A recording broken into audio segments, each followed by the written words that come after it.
Welcome, welcome.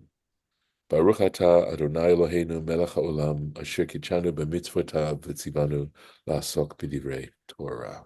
Amen. Amen. Thank you. And of course, here we are working on Torah Temimah, Torah Temimah. And we're on verse 18 of chapter 3 of Genesis, where Adam is going to have to face the consequences of his having eaten from the tree of knowledge of good and evil. So an additional problem, right? So he's been told that he will eat, that he will have food and all the days of his life, that life is not going to be easy. Excuse me. Sorry.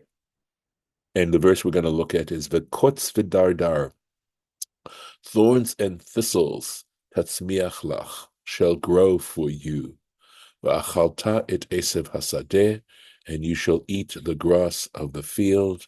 I'll do another little bit of this verse, going on to the next verse. Bezeat apecha, with the sweat of your brow, tochal lechem, you shall eat bread. Ad shuvcha el ha'adama, until you return to the earth. Ki mimena lukachta, for from her you were taken. Ki afar ata, for you are dust. Ve'al afar tashuv, and you will return to dust. Really amazing, beautiful, poetic words that in some ways, speak of what our expectations can be of life. And I think that's what it's talking about, right? That the earth, when that earth brings forth thorns and thistles as well.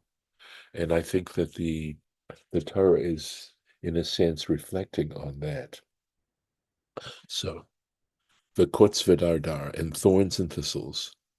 Amar Rabbi Yoshua ben Levi, said Rabbi Yoshua ben Levi, B'sha'a she'amar HaKadosh Baruch Hu la'adam, at the time when the Holy One, blessed be He, said to Adam, וקוץ ודרדר tatzmiach lacha, that thorns and thistles shall grow for you. Zalgu einav dma'ot, his eyes welled up with tears.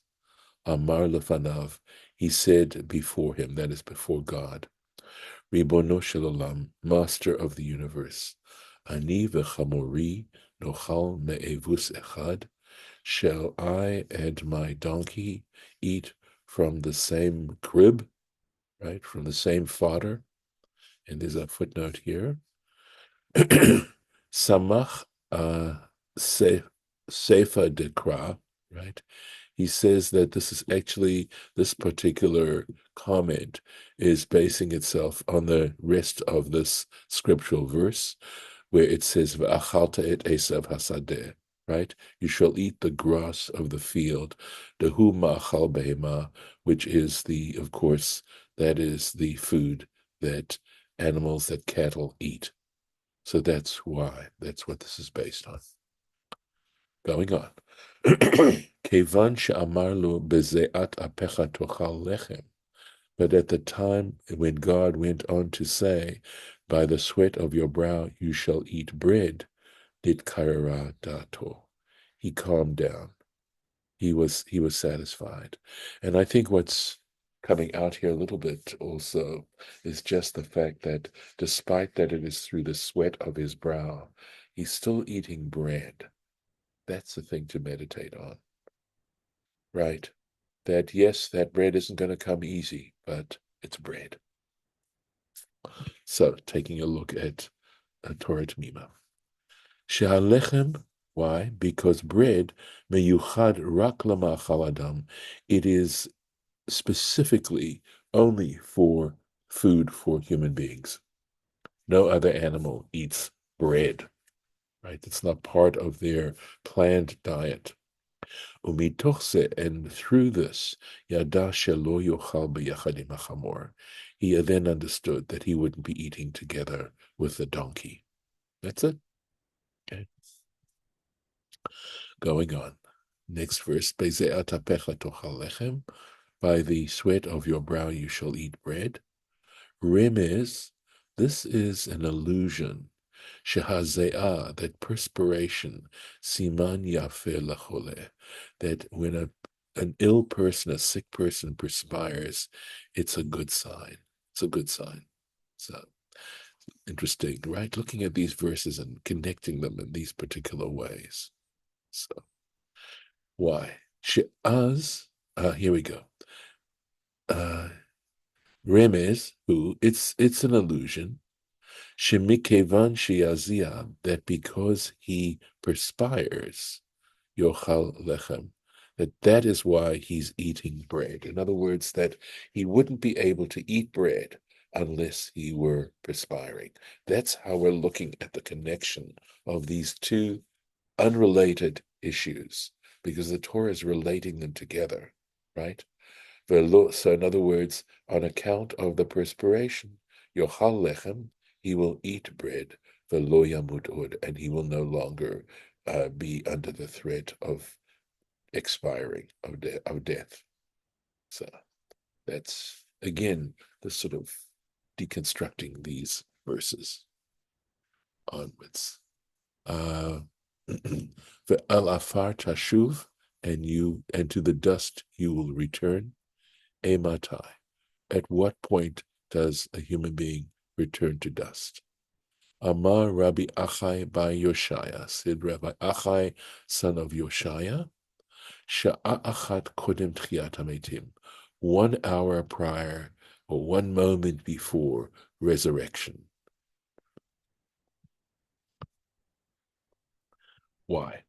She'az mitchalef chomer ha'adam hayashen, right?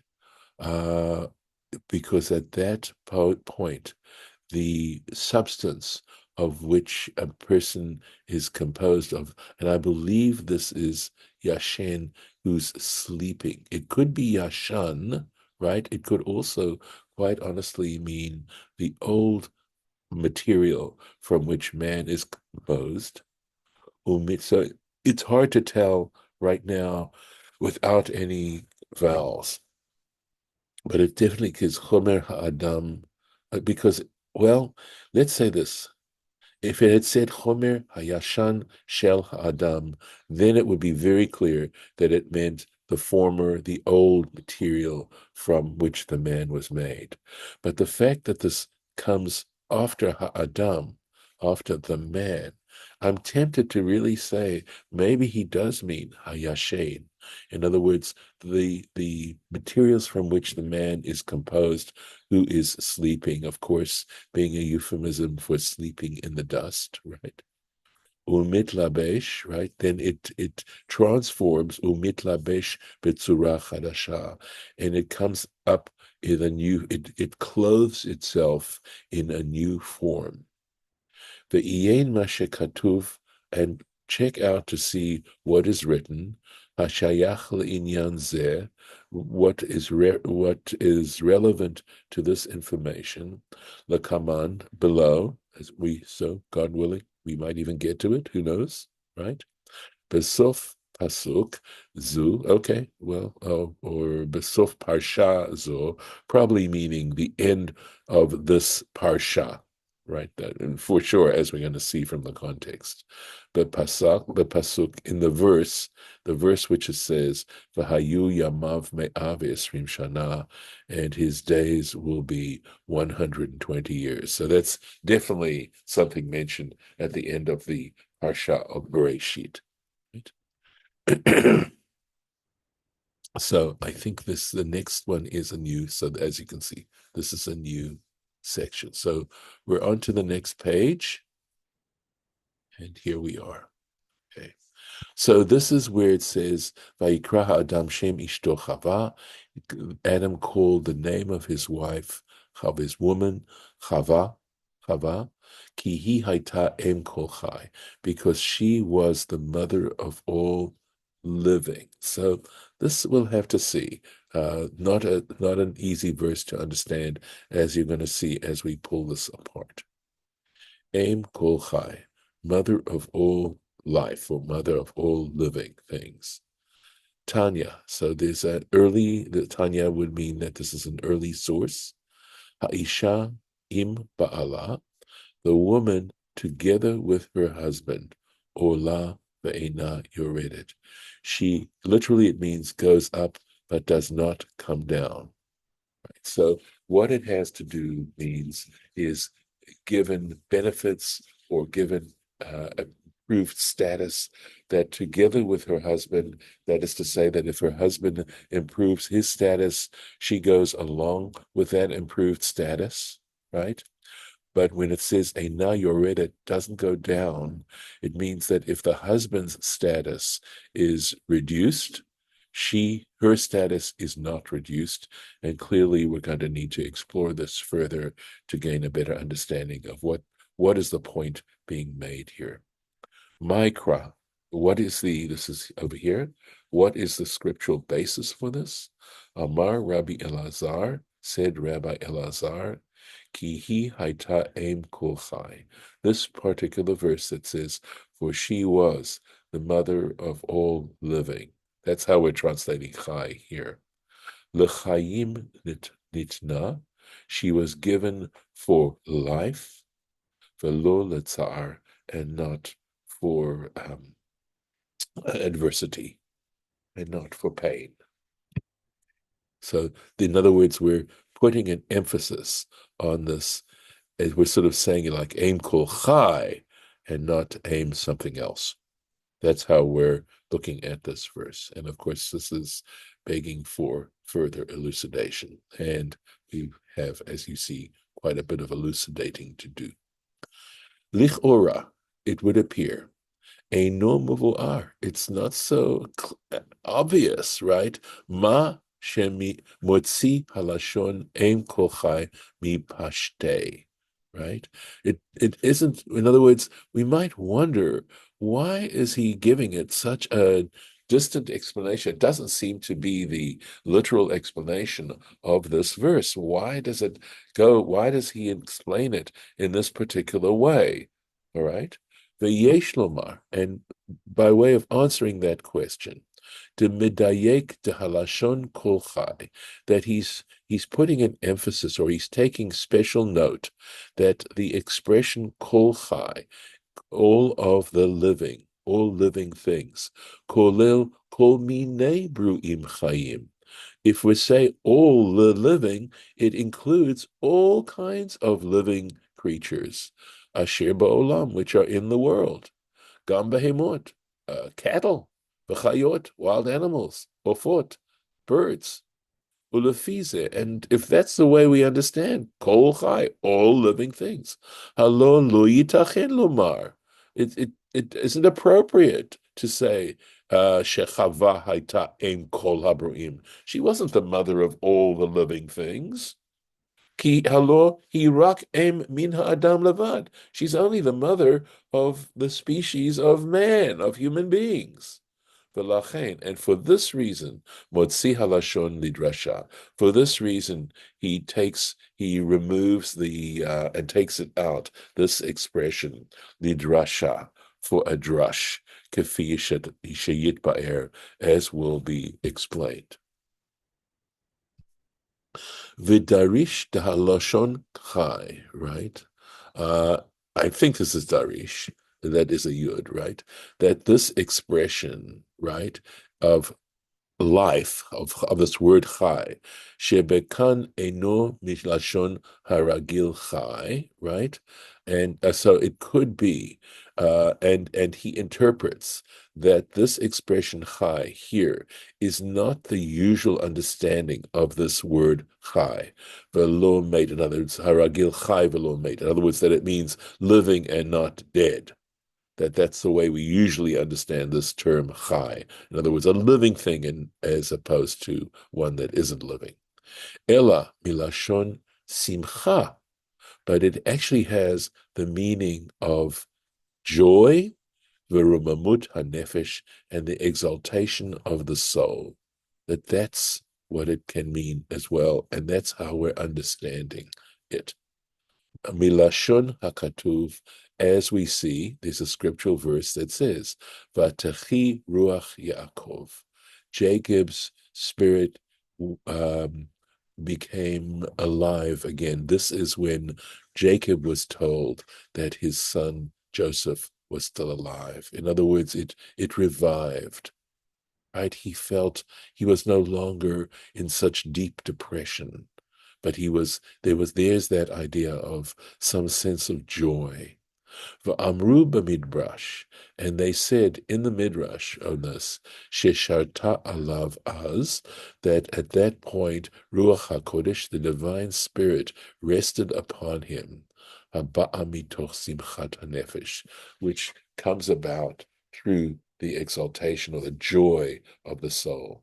There is a statement that says in the tradition that prophecy only occurs when one is in a state of delight, that the divine spirit rests upon a person when they're in the state of exaltation out of pure joy and delight. V'chein lahachayot ruach shvelim, and we have, this is a verse from Isaiah 57, and it says, and it uses again this word lahachayot, right, to enliven the spirit of those who are lowly. So in other words, this idea of exaltation, of being lifted up, right? Exaltation is a great word to try and translate this.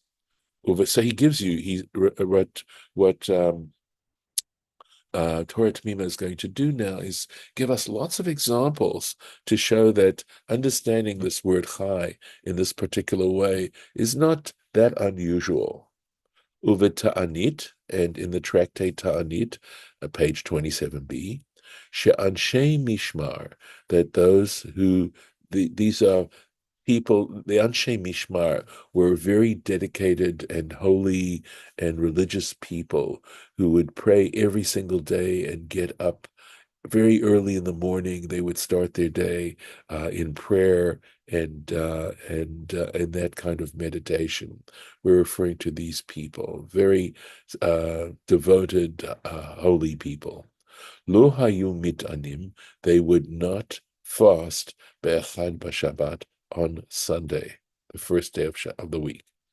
Kedei, why not? Kedei shelo yetzu mimenucha ve'oneg, so that they would not go out of rest and enjoyment, in other words, of the Shabbat, letzar v'yigi'ah, to anguish, right? And yigi'ah is like when you are really tired out, right, worn out, v'yamutu, and they would die. So here we now have the word yamutu, v'rotzono lomar, and what it really means is yachalishu atzmam, they would become in a state of weakness. In other words, it doesn't mean literally that if they fasted that day, they would die. By the way, these people fasted on regularly. They would go in, they would practice fasting, but they wouldn't do it on Sunday because they didn't want that tremendous contrast between what they had had on Shabbat and what they were now doing on Sunday, right? So that would weaken them. Uvid Tamid, and in the tractate Tamid, Lamed Bet Aleph, page 32a, Sha'alu, they asked, Ma ya'aseh Adam, what should a person do, V'yichyeh, so that he should live, right? So there's that word chayim again, V'heshivu yamit atzmo, and they answered, he should kill himself. In other words, what should a person do? Possibly they meant to live eternally, and they responded to that question by saying he needs to kill himself. But again, what does it mean by that? It doesn't mean literally to commit suicide by any means. Klomar, what they meant was yashpil atzmo. He should lower himself, right? In other words, he should live a more modest life, right? He should humble himself. Over Midrash Rabbah Kohelet, and in the Midrash Rabbah on the book of Ecclesiastes, Allah pasuk regarding the verse Ve'en shilton b'yom hamavet, there is no shilton is like to have control over something, right? We sometimes refer to the government as shilton, b'yom hamavet, on the day of death. Literally, if we're going to translate mavet right here, ein mavet ela hashpala. And in Midrash Rabbah, they explain that ein mavet, that death here only means to become exceedingly humble, to have lowered yourself.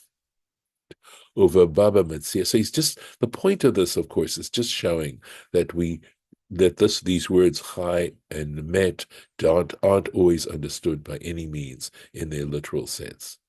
Uva Baba Metzia, and in the tractate Baba Metzia, page 95a, Mali Katla Gula Mali Katla Palga, Aramaic. It means what difference, and I believe what it's saying is here, what does it mean when I have a complete death?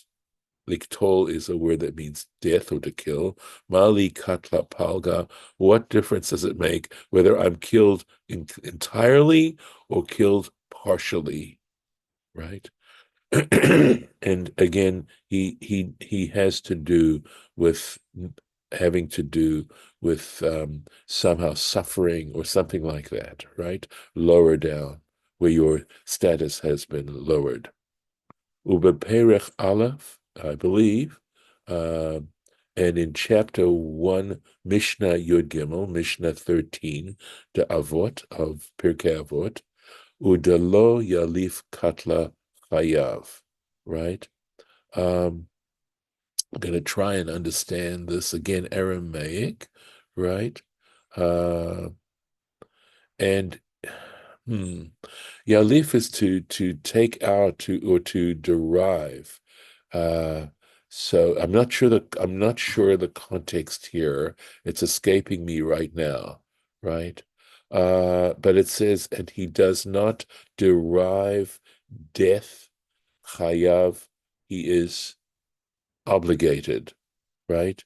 In other words, he's guilty in some sense, but here it means klomar onish. That is to say, he requires punishment, right?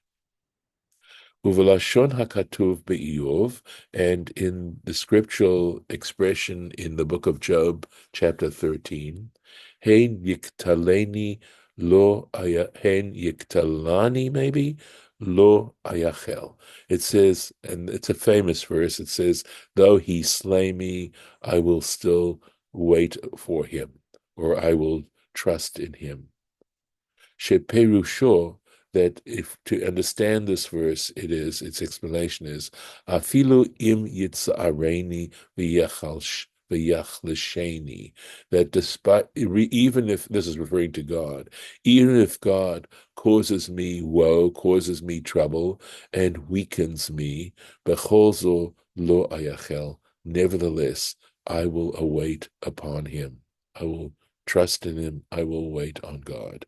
And of course, in a sense, that's the whole issue with the book of Job.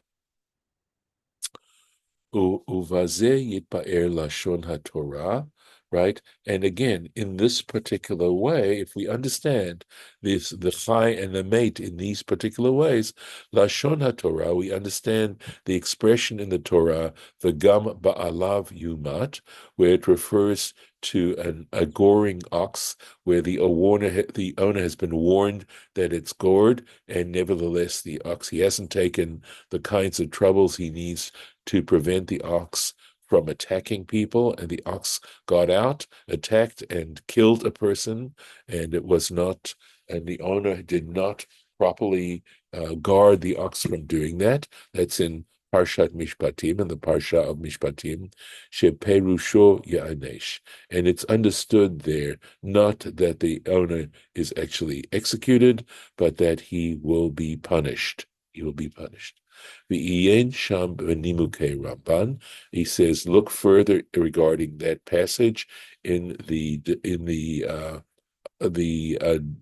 explanations, the deep understandings of Nachmanides. V'chein yitba'er, just do a little bit more.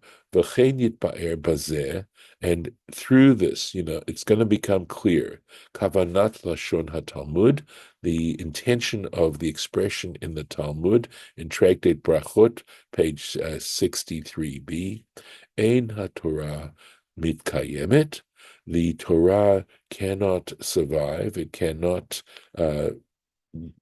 grow, whatever, to exist.